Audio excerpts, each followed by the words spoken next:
Hi guys, I'm Katherynn Tan, your speaker for this very special topic. And today, I'm going to talk about relationships, their various forms, frequent conflicts that couples face, and why we should prioritize God in our relationship. Are you ready?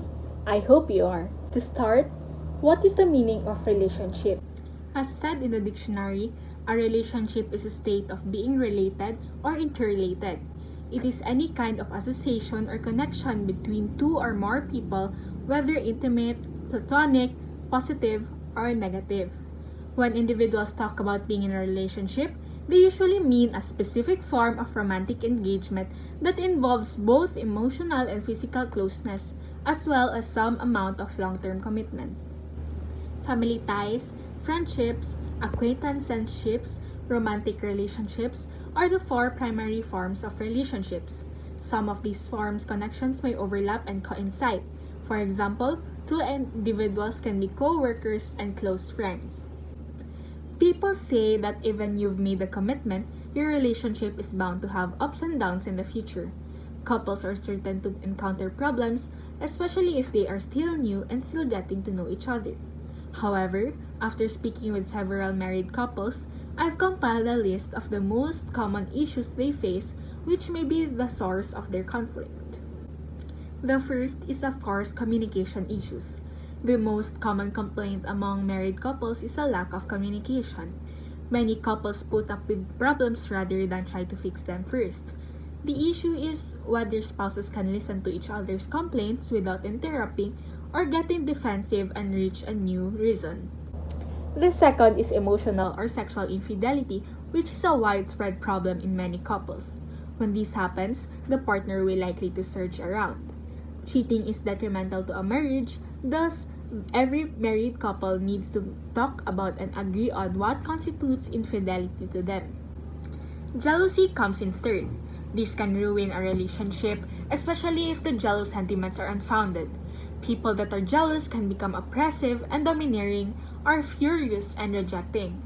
If someone is envious, tell them to talk to a therapist to determine if their feelings are justified. They could have an attachment issue that should be addressed by a qualified counselor.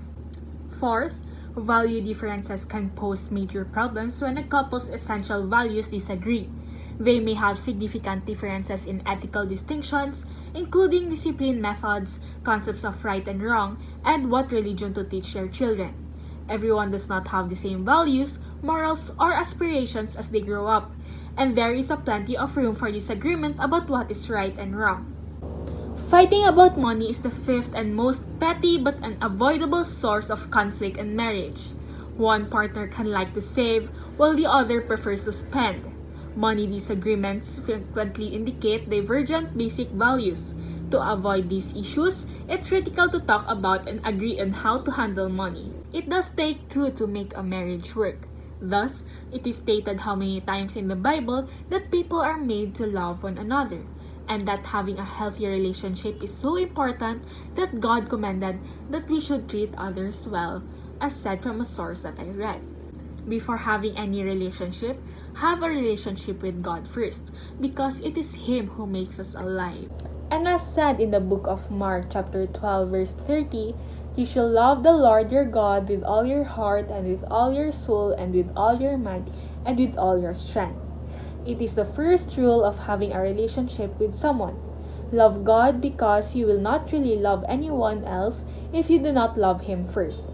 Lastly, based from an article that struck me the most said, if our heart is not with God, if our soul is unsafe through faith, if our mind is distracted and focused on other, if our best strength is being spent on earthly things and not on God, we'll never be good at dating at other people. Seek God first and other relationships will be according to His perfect plan and timing. Thus, faith is really important, may it be in dating to marriage, as this is a foundation of a strong relationship.